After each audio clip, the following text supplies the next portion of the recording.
हजरत शैतान के एजेंट आपके इलाकों में आएंगे और आकर आपसे कहेंगे, ये हजरत शैतान के एजेंट आकर कहेंगे ओवैसी भाषण तो अच्छा देता है मगर मेरे भाई बीजेपी को हराना है।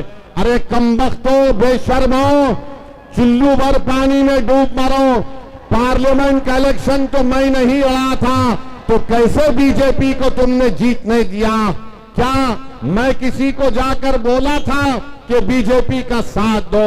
याद रखो, मेरी इस बात को मुस्तफाबाद की जनता याद रखे। याद रखो नौजवानों, मैं कब तक जिंदा रहूंगा, हम कब तक जिंदा रहेंगे वो अल्लाह जानता है, मगर जब तक आप अपनी एक सियासी आवाज को, अपनी सियासी क़यादत को नहीं बनाएंगे, आपके से इंसाफ नहीं होगा, आपको इज्जत और मान सम्मान नहीं मिलेगा। मेरे नौजवानों, मेरी आपसे गुजारिश है कि आप अपनी एक लीडरशिप को पैदा करिए। ना केजरीवाल पसंद करता है आपकी लीडरशिप को, ना मोदी पसंद करते हैं, ना कांग्रेस पार्टी पसंद करती है। कांग्रेस ने जिसको उम्मीदवार बनाया उसका मकसद जीतना नहीं है, वो सिर्फ चंद वोट लेकर बीजेपी को कामयाब कराना चाहता है। अगर कोई ये कहेगा कि ताहिर हुसैन के ऊपर ऐसा इल्जाम है तो क्या केजरीवाल के ऊपर शराब की पॉलिसी का इल्जाम नहीं है? कैसे केजरीवाल 6 महीने जेल में रहा, चीफ मिनिस्टर रहते हुए जेल में रहा, कोई उंगली नहीं उठाता उसके ऊपर कि क्यों केजरीवाल असेंबली का इलेक्शन लड़ रहे हैं। सिसोदिया 13 महीने जेल में थे, कोई नहीं पूछता कि क्यों इलेक्शन लड़ रहे हैं। अमानतुल्लाह जेल को जाकर आए, कोई ये नहीं पूछता कि कैसे वो इलेक्शन लड़ रहे हैं। बीजेपी में ऐसे कई लोग हैं जिन पर संगीन से संगीन इल्जामात हैं, मगर पूरे दिल्ली प्रदेश में सिर्फ 2 असेंबली सीट पे मजलिस अपना उम्मीदवार उतारती है तो तमाम के पेट में दर्द शुरू हो जाता है।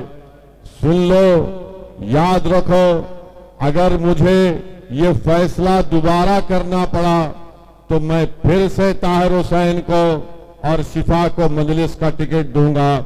बल्कि और भी ऐसे लोग थे जो इलेक्शन लड़ना चाह रहे थे, जिनको जालिम हुक्मरानों ने जेल में डालकर उनकी आवाज को दबाने की कोशिश की।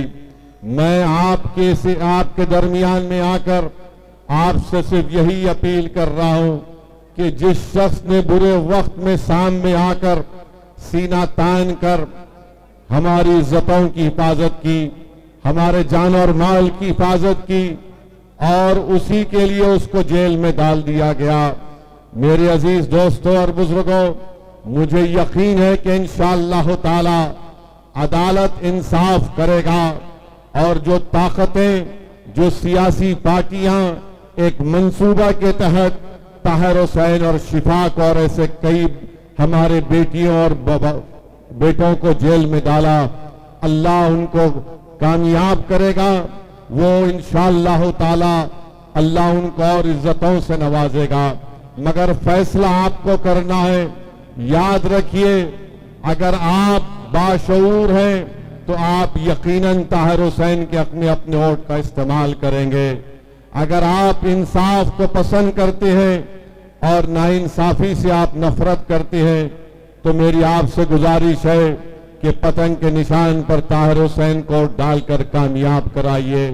अगर आप चाहते हैं कि कोई जुर्रतमंद आपके दरमियान में खड़ा हो जाए जो आपकी इज्जतों की हिफाजत के लिए अपना सब कुछ कुर्बान करने को तैयार हो जाए, तो फिर आपको अपने वोट का इस्तेमाल मजलिस के हक में करना पड़ेगा। मेरे भाई याद रखो, अगर एहसास खत्म हो जाएगा तो फिर कौन सीना तान कर खड़े होकर ऐसे नाजुक वक्तों में अपनी जान की परवाह किए बगैर कौन खड़ा होगा। आज मैं आपसे एक दर्दमंदाना अपील करने के लिए आपके दरमियान में खड़ा हूं। मेरी मां और बहनों से अपील करने के लिए खड़ा हूं कि आप अपने जज्बे को सामने रखकर एक शख्स जो पिछले 5 साल से अपने परिवार से दूर है, अपनी औलाद से दूर है, अपने ज़ईफ बाप से दूर है, अपनी घर वालों से दूर है, जिसकी बीवी आज आवाम के दरमियान में आकर, जिसकी बेटी आज आवाम के दरमियान में आकर आंख में आंसू लाकर अपने वालिद को और अपने शौहर के इंसाफ के लिए आपसे भीख मांग रही है। मेरे भाई, हम तो ये नहीं चाहते थे कि ताहिर हुसैन के घर वाले यहां पर आकर आवाम के दरमियान में खड़े होकर, आपके सामने खड़े होकर अपनी लाचारी को और अपनी मजबूरी का इजहार करे। मैं हरगिज ये नहीं चाहता कि कोई परिवार आवाम के दरमियान में आकर अपनी मजबूरी और लाचारी को बयान करे। आप खुद अंदाजा लगाइए पिछले 5 साल से इनके घर पर क्या गुजर रही होगी। मैं जानता हूं हकीकत को। जब ताहिर हुसैन साहब और उनके दोस्त, उनके अफराद खानदान, उनके भाई आकर मुझे बताया कि किस तकालीफ से और किस मरहलों से उनको गुजरना पड़ा, मेरे भी आंख में आंसू आ गए। वो चले गए मेरे घर से।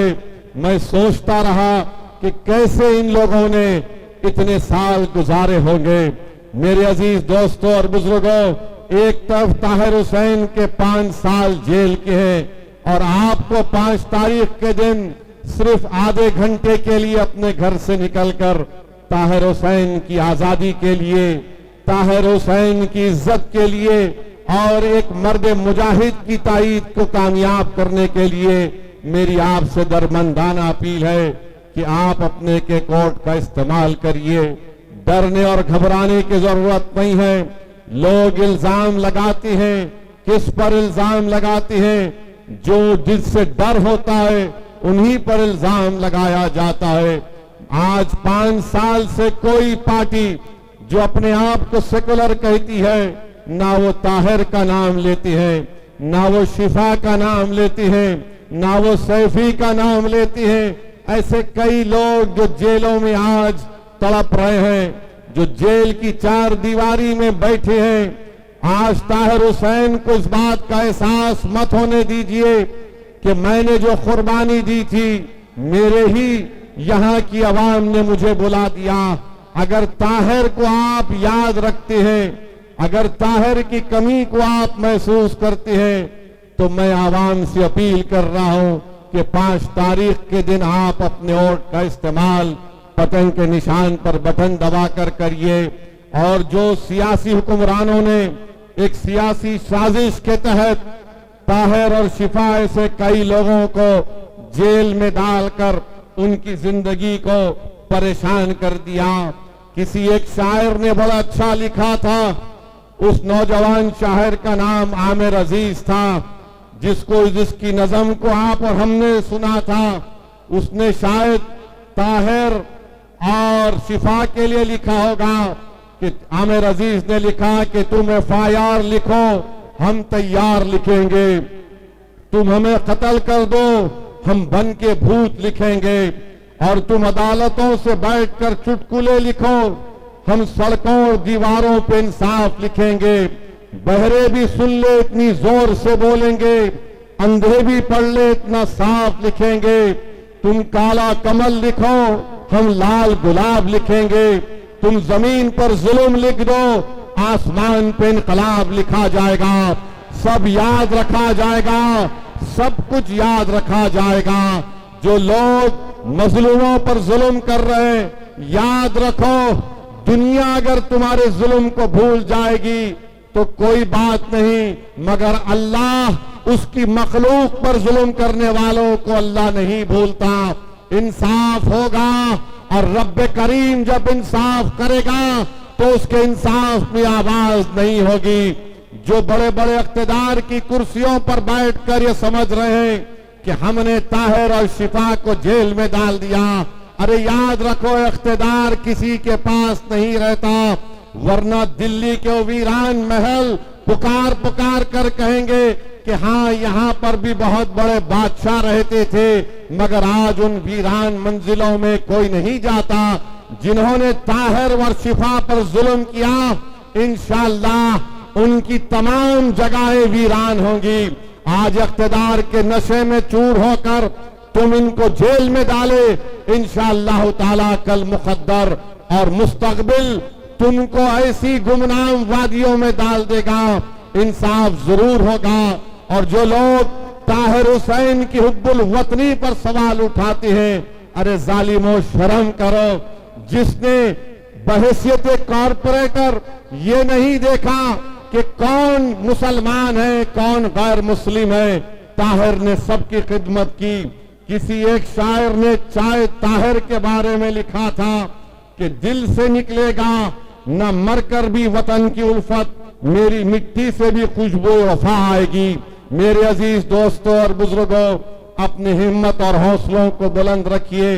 आज आप इतनी बड़ी तादाद में इस इलेक्शन मीटिंग में आए हैं। याद रखिए, ये दिल्ली का चीफ मिनिस्टर जो साबिका चीफ मिनिस्टर केजरीवाल है और नरेंद्र मोदी है, ये हकीकी मानों में दो भाई हैं, इनमें कोई फर्क नहीं है।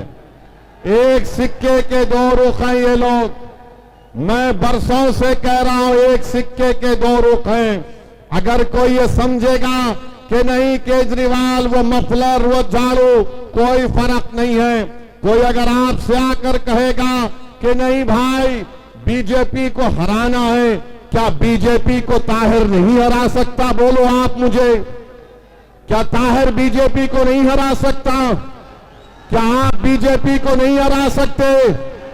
जब आप ये मुकम्मल इरादा कर लेंगे कि हाँ हम अपने इत्तेहाद की ताकत पर, अपने शऊर के ऊपर और बेबाक होकर हम अपने वोट का इस्तेमाल करेंगे, तो यकीनन ताहिर की कामयाबी होगी।